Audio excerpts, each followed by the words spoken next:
Hello everyone, I hope कि आप सब अच्छे होंगे और आपकी स्टडी अच्छी चल रही होगी। अगर आप फर्स्ट टाइम मेरे चैनल पर विजिट कर रहे हैं तो चैनल को सब्सक्राइब करना और वीडियो को लाइक करना ना भूलें। आज जो हम टॉपिक डिस्कस करने वाले हैं वो है रिव्यू ऑफ लिटरेचर, जो कि बीएससी नर्सिंग थर्ड ईयर में नर्सिंग रिसर्च एंड स्टैटिस्टिक्स में कई बार पूछा गया क्वेश्चन है कि रिव्यू ऑफ लिटरेचर होता क्या है, इसके सोर्सेज क्या होते हैं, तो वही हम डिस्कस करेंगे। तो चलिए इसकी इंट्रोडक्शन से स्टार्ट करते हैं। Review of literature is one of the most important step in research process. जो हमारा लिटरेचर रिव्यू होता है वो रिसर्च प्रोसेस का मोस्ट इम्पॉर्टेंट स्टेप होता है। It is an account of what is already known about a particular phenomenon. Review of literature की मदद से हम ये पता कर सकते हैं कि एक पर्टिकुलर फेनोमेनन या टॉपिक है या प्रॉब्लम स्टेटमेंट है, उसके बारे में क्या पहले से पता है और क्या चीज़ें हमें डिस्कवर करनी है। रिव्यू ऑफ लिटरेचर, जिसे शॉर्ट में हम ROL भी कहते हैं। हम जब कोई भी रिसर्च करते हैं किसी पर्टिकुलर टॉपिक पे, तो हम उसके लिए बहुत जगह से डाटा कलेक्ट करते हैं, लिटरेचर कलेक्ट करते हैं, हम ऑनलाइन भी कलेक्ट करते हैं और हम बुक्स, मैगजीन्स, जर्नल्स, उनसे भी हम एक पर्टिकुलर टॉपिक को लेकर रिसर्च डाटा कलेक्ट करते हैं। तो लिटरेचर रिव्यू की मदद से हमें ये पता चलता है, जब हम उस पर्टिकुलर टॉपिक का लिटरेचर सर्च करते हैं तो हमें ये पता चलता है कि उस टॉपिक के बारे में क्या क्या चीज़ें पता है और क्या चीज़ें नहीं पता है, जो हमें अपने रिसर्च के थ्रू डिस्कवर करनी है। नेक्स्ट जो बार बार पूछा गया है क्वेश्चन हमारे एग्जाम्स में वो है sources of review of literature, यानी लिटरेचर रिव्यू के क्या क्या सोर्सेस होते हैं। तो literature can be reviewed from two main sources. जो हम लिटरेचर जो होते हैं, जो हम रिव्यू करते हैं, तो हम दो मेन सोर्सेस से करते हैं। पहला एक प्राइमरी सोर्स होता है और दूसरा सेकेंडरी सोर्स होता है। However literature review mostly relies on primary source. जैसा कि कहा जाता है कि जो हम लिटरेचर जो रिव्यू करते हैं, जो हम डाटा कलेक्ट करते हैं, वो मोस्टली किस पे बेस्ड होता है, हमारे प्राइमरी सोर्स पे बेस्ड होता है। तो लिटरेचर रिव्यू के मेनली दो सोर्स होते हैं, प्राइमरी, दूसरा सेकेंडरी। सो हम सबसे पहले देखेंगे कि प्राइमरी सोर्स। नंबर फर्स्ट है primary source. The information which is collected by the investigator himself with a definite objective in mind is called primary data या प्राइमरी सोर्स। मतलब जो इंफॉर्मेशन इन्वेस्टिगेटर खुद से, जो रिसर्च कर रहा है वो खुद से कलेक्ट करता है अपने माइंड में। जब वो एक रिसर्च के लिए टॉपिक सेलेक्ट करता है तो उसके माइंड में एक ऑब्जेक्टिव होता है, उस माइंड ऑब्जेक्टिव को लेकर ही वो एक पर्टिकुलर टॉपिक को सेलेक्ट करता है और उस टॉपिक से रिलेटेड जितनी भी इंफॉर्मेशन उसे कलेक्ट करनी होती है वो खुद कलेक्ट करता है, तो उसे हम प्राइमरी डाटा कहते हैं। A primary source is written by person who developed the theory or conducted the research।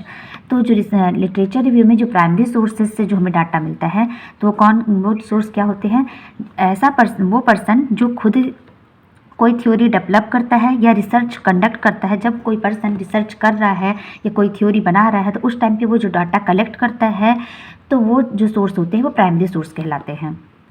Most primary sources are found in published literature, example nursing research article. जो मोस्टली जो primary source होते हैं वो हमें कहाँ से मिलते हैं, जो पब्लिश्ड लिटरेचर हैं उनसे। जैसे कि अगर नर्सिंग रिसर्च आर्टिकल है, उससे हम उससे जो हमें डाटा मिलेगा वो प्राइमरी सोर्स कहलाएगा। तो प्राइमरी सोर्स क्या होगा, जो पर्सन खुद से रिसर्च कंडक्ट की, उसने रिसर्च की और उस रिसर्च में जो उसे डाटा मिला, उस डाटा का यूज हम कर रहे हैं, तो वो प्राइमरी सोर्स कहलाएगा। A credible literature review reflect the use of mainly primary sources। जो credible literature है, मतलब जो थोरो, जो complete literature की जो समरी होती है वो किस पे रिफ्लेक्ट करती है, मोस्टली किस पे होती है, प्राइमरी सोर्सेज पे होती है। मतलब एग्जाम्पल के लिए हम ऑब्जर्वेशन करें, अगर हम ऑब्जर्वेशन मेथड के थ्रू जो डाटा कलेक्ट करें, तो हम डायरेक्ट खुद से ऑब्जर्व करके डाटा कलेक्ट कर रहे हैं, तो वो प्राइमरी सोर्स आएगा। इंटरव्यू, हम इंटरव्यू ले रहे हैं और इंटरव्यू से जो हमें डाटा कलेक्ट हो रहा है, हम खुद इंटरव्यूअर है और हमने इंटरव्यू लिया, उससे जो डाटा कलेक्ट किया वो प्राइमरी सोर्स में आएगा। सर्वे के थ्रू जो डाटा कलेक्ट किया वो प्राइमरी सोर्स में आएगा। तो प्राइमरी सोर्स में क्या होता है कि पर्सन जो होगा खुद से डाटा कलेक्ट करेगा।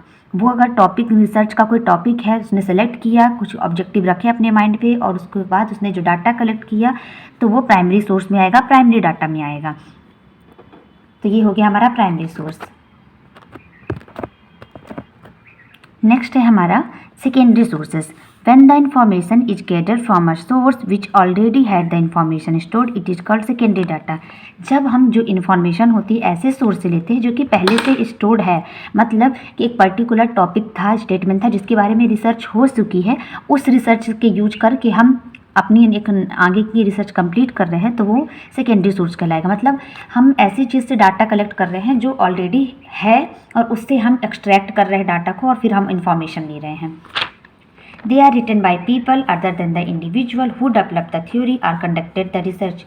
जो सेकेंडरी सोर्स में क्या है कि ये जो सेकेंडरी सोर्स में जो डाटा जो होता है वो उन लोगों से लिखा जाता है। मतलब अगर कोई एक इंडिविजुअल या पर्सन है जिसने रिसर्च कर ली है या कोई थ्योरी डेवलप की है, उसके अलावा उसी थ्योरी या उसी रिसर्च का हम मॉडिफिकेशन करके दूसरी जो रिसर्च तैयार करते हैं तो वो सेकेंडरी सोर्स का आएगा।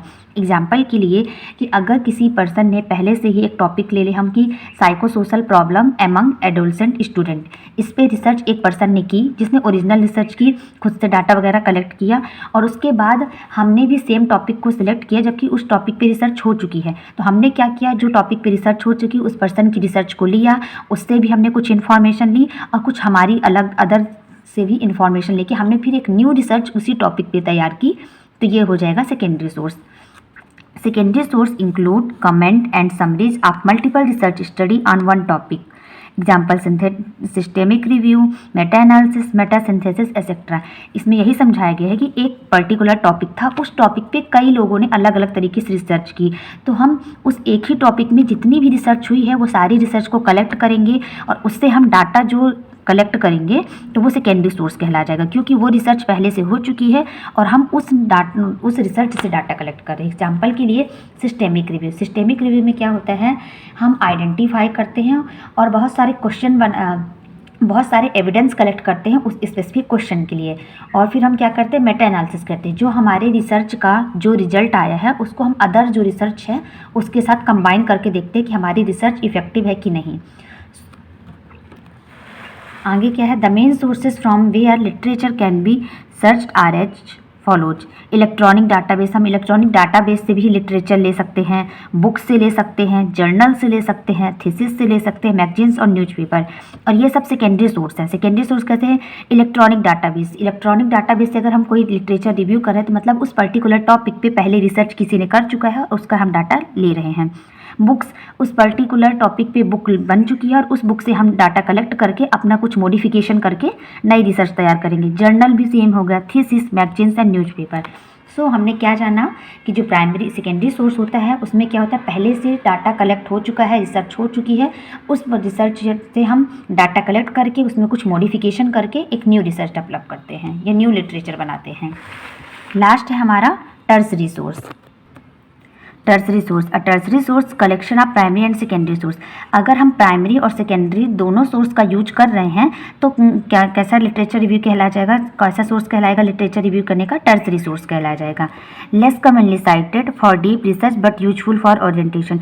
जब हम किसी पर्टिकुलर टॉपिक एकदम डीप रिसर्च कर रहे होते हैं ना तब हम टर्सरी सोर्स का यूज करते हैं। मतलब हम प्राइमरी सोर्स और सेकेंडरी सोर्स दोनों का यूज करते हैं, डाटा कलेक्ट करते हैं, देन अपनी रिसर्च में मॉडिफिकेशन करके एक न्यू रिसर्च डेवलप करते हैं। एग्जाम्पल के लिए प्रैक्टिस गाइडलाइंस, हॉस्पिटल में जो गाइडलाइंस है जो प्रैक्टिस हो रही हैं उसके बारे में हम प्राइमरी और सेकेंडरी दोनों सोर्स का यूज करेंगे और फिर हम अपना रिसर्च तैयार करेंगे। ये अदर एविडेंस सिंथेसिस, ये टर्सरी सोर्स के एग्जाम्पल्स हो गए। तो प्राइमरी सोर्स में हमने क्या जाना कि जो पर्सन होगा वो एक पर्टिकुलर खुद से टॉपिक सेलेक्ट करेगा, खुद से सारे डाटा वगैरह कंडक्ट करेगा, कलेक्ट करेगा और अपनी रिसर्च बनाएगा। सेकेंडरी सोर्स में हमने क्या जाना कि पहले से रिसर्च हो चुकी उस टॉपिक पे और उस पब्लिश रिसर्च से हमने डाटा कलेक्ट किया, उस पर कुछ मॉडिफिकेशन किया और अपना न्यू लिटरेचर तैयार किया। टर्सरी सोर्स में हम प्राइमरी और सेकेंडरी दोनों सोर्स का यूज करके अपना लिटरेचर रेडी करते हैं तो वो टर्सरी सोर्स कहलाया जाता है। सो आज की इस वीडियो में हमने डिस्कस कर लिया कि लिटरेचर रिव्यू क्या होता है, उसके क्या क्या सोर्सेस होते हैं ओवरऑल।